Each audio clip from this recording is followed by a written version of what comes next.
Hello friends, हमारे YouTube channel पर आपका हार्दिक स्वागत है। मैं संध्या राजपूत, हिंदी प्रवक्ता, Pahalwan Guruddin, group of college Panari Lalitpur. दोस्तों, यदि आपको हमारा वीडियो पसंद आता है तो प्लीज़ हमारे चैनल को लाइक, शेयर और सब्सक्राइब जरूर करें और साथ में बेल आइकन को भी प्रेस करें ताकि हमारे नई वीडियो का नोटिफिकेशन आपको सबसे पहले मिल सके। दोस्तों, आज मैं आपको बताने जा रही हूँ जगन्नाथ रत्नाकर के उद्धव शतक को, जहाँ उद्धव प्रसंग में रत्नाकर जी ने कृष्ण के प्रति गोपियों के अनन्य प्रेम, श्रद्धा और भक्ति अपने आप को पूर्ण रूपेण कृष्ण की व्रहणियों के रूप में व्यक्त किया है। असल में होता क्या है, इसमें श्री कृष्ण ने विरह से दुखी गोपियों के पास अपने सखा उद्धव के माध्यम से निर्गुण ब्रह्म का संदेश भिजवाया, एक पत्र के माध्यम से। लेकिन गोपिकाओं ने अपने तर्कपूर्ण उक्तियों से उन्हें निरुत्तर कर दिया। न केवल निरुत्तर ही किया, बल्कि उन्हें अपने अकांड तर्कों से अपने माध्यम, अपने प्रेम के रंग में रंग लिख दिया। उनकी परिणति यह हुई कि मनोत्तम वह उद्धव एक हाथ में यशोदा जी द्वारा दिया हुआ मक्खन और दूसरे हाथ में राधा जी द्वारा दी गई बंसी को लेकर मथुरा लौटते हैं और श्री कृष्ण से कहते हैं कि यदि आपके दर्शन की लालसा ना होती तो मैं ब्रज भूमि को छोड़कर नहीं आता।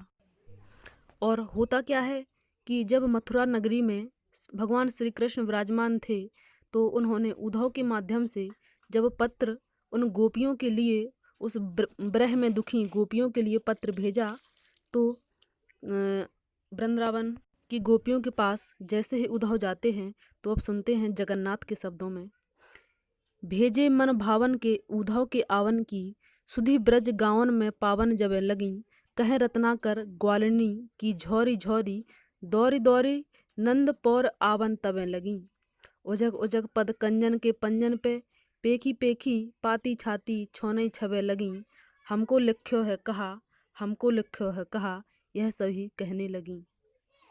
यानी जैसे ही मन भावन श्री कृष्ण के सखा उद्धव जी वृंदावन में आते हैं, गोकुल में आते हैं, तो जैसे ही यह खबर पूरे गोकुल में पड़ती है तो सभी ग्वाल बालनियाँ, सभी ग्वाल बाल झुंड के झुंड जहाँ के तहाँ, जहाँ थे वैसे की वैसी ही अवस्था में दौड़ दौड़ कर उद्धव के पास आने लगी, क्योंकि उनको पता था कि वह कृष्ण का समाचार लेकर या उनका कोई पत्र लेकर आए होंगे। तो यह सुनते ही सभी गोपियाँ दौड़ पड़ती हैं। रत्नाकर जी कहते हैं कि ग्वालिनियों की झोरी झोरी दौड़ दौड़ नंद पौर आवन तबे लगी। उनको पता चलता है कि नंद बाबा की पौर में रुकेंगे उद्धव जी, तो सभी ग्वाल वालिनियाँ झुंड के झुंड दौड़ दौड़ कर आने लगती हैं। और जब उन्होंने देखा कि उनके हाथ में कोई पत्र है तो उचक उचक पद कंजन के पंजन पे, तो वह उचक उचक कर अपने पैर, कमल रूपी पैरों पर उचक उचक कर उस पत्र को छीनती हैं। पेखी पेखी पाती पाती छाती छोनई छवे लगी। उन सभी गोपियों ने उस पत्र को छीन छीन कर, छुड़ा छुड़ा कर उसके टुकड़े हो जाते हैं, तो उन टुकड़ों को वो अपने हृदय से लगा लेती हैं और बहुत ही आनंद का महसूस करती हैं। और उस पत्र को अपने हाथ में आ जाने पर कहती हैं, हमको लिख्यो है कहा, हमको लिख्यो है कहा, हमको लिख्यो है कहा, कहन सबे लगी। उस पत्र को देखकर, उस पत्र के टुकड़े को देखकर पूछती हैं, क्योंकि वो अनपढ़ हैं, तो एक दूसरे से पूछते हैं कि इसमें हमको क्या लिखा है, हमको क्या लिखा है, इसमें देखो कि हमारा नाम कहाँ लिखा है, इसमें हमारा नाम कहाँ लिखा है। ऐसा सभी गोपियाँ कहने लगती हैं। दोस्तों, यहाँ उनके अनन्य प्रेम की अभिव्यक्ति होती है, क्योंकि दोस्तों, जब यह दृश्य उद्धव ने देखा तो वे आश्चर्यचकित हो गए, क्योंकि वो जानते थे कि ये गोपियाँ अनपढ़ हैं, फिर भी इन्होंने पत्र के टुकड़े कर दिए। अगर इसमें कोई समाचार था तो मैं इनको पढ़ के सुनाता, लेकिन इन लोगों ने बिना पढ़े ही से फाड़ दिया। जबकि यहाँ पर अनन्य प्रेम की अभिव्यक्ति होती है। वो नहीं जानती थी कि इसमें किसी और का नाम लिखा होगा। वो सब समझती थी कि कृष्ण केवल मेरे हैं और इसमें मेरा ही नाम लिखा होगा। इसलिए उन्होंने पत्र को अपने अपने दृष्टिकोण से छीना और अपने हृदय से लगा लिया। और फट जाने के बाद वो इतनी भाव बहल हो रही थी कि उनके अंदर बिल्कुल भी धैर्य नहीं बचा था कि वह श्री कृष्ण के समाचार का थोड़ा और भी इंतजार कर सकें। फिर इसके बाद उद्धव को क्रोध आ जाता है, क्योंकि उस समाचार को वो पढ़ ही न सके, उनको सुना ही न सके। तो फिर वो कहते हैं कि अरे तुम जिनके लिए जी रही हो वो एक साधारण सा मानव है।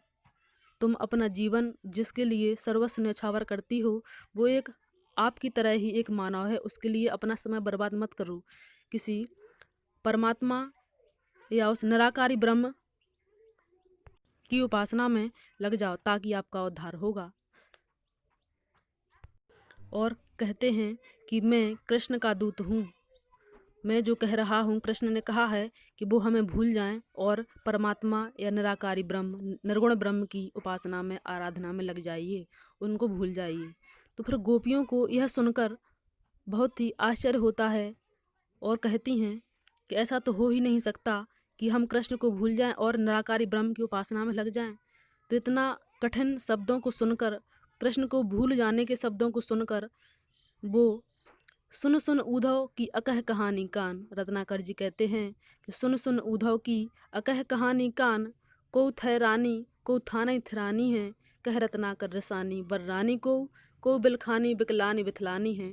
यानी जैसे ही यह ना कहने योग्य कहानी को, ना कहने योग्य बात को, कठोर बात को उनके कानों ने जब सुना तो कोई सखी वहीं थर्रा जाती है, कोई अपने स्थान पर खड़ी की खड़ी रह जाती है।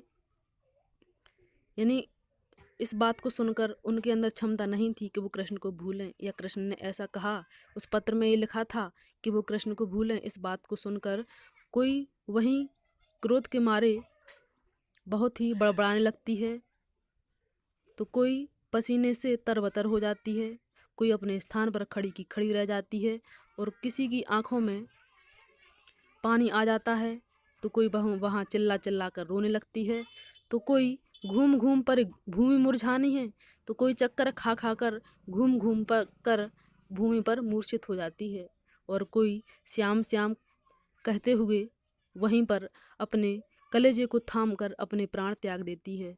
अर्थात दोस्तों, यह कहानी बहुत ही दुखकर है, यह सत्य घटनाओं पर आधारित है। वास्तव में यह सुन सुन उद्धव की अकह कहानी कान, को ठहरानी को था नहीं ठहरानी है, कह रत्नाकर रसानी बर्रानी को।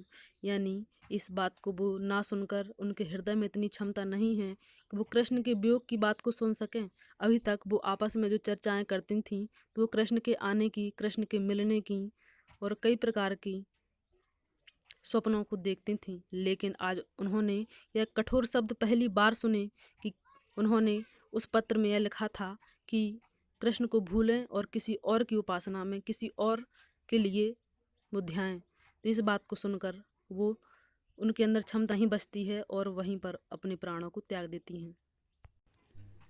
और वो उद्धव से कहती हैं, अरे कैधो दूध कान्ह दूत कैधो, ब्रह्म दूत हवे पधारे आप, धारे प्रण फेरन को मति ब्रज बारी की। अरे तुम कान्हा के दूत हो या ब्रह्म के दूत?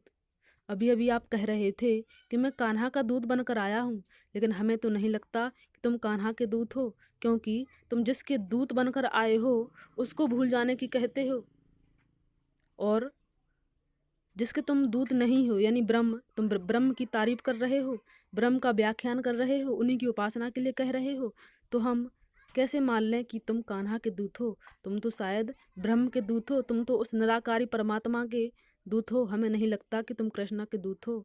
तो कह रत्नाकर पे रीत प्रीत जानत ना, ठानत अनीत रीत में अनारी की।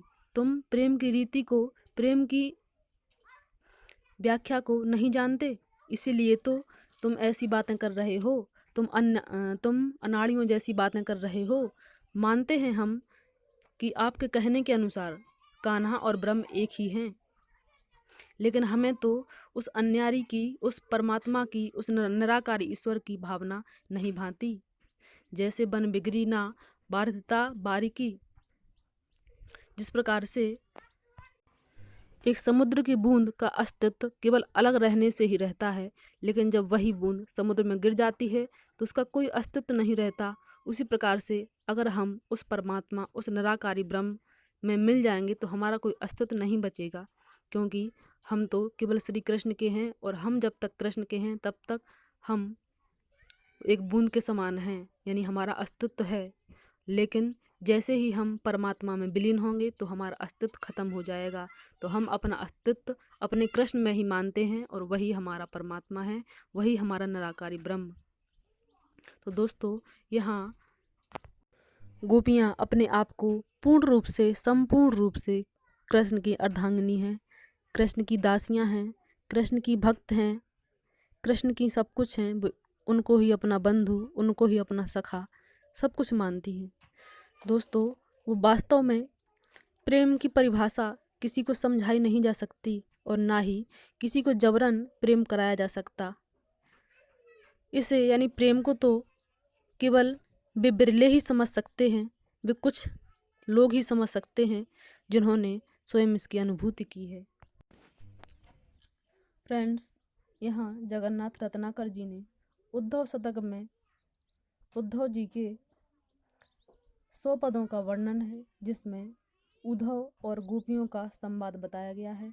उनमें से कुछ प्रमुख संवादों का संवाद हम आपके समक्ष करेंगे, जिसमें से 2 संवाद आज हुए और बाकी हम नेक्स्ट वीडियो में आपको इसी प्रकार से बताएंगे। तो दोस्तों, यदि आपको हमारा वीडियो पसंद आए तो प्लीज़ लाइक, शेयर और सब्सक्राइब जरूर करें।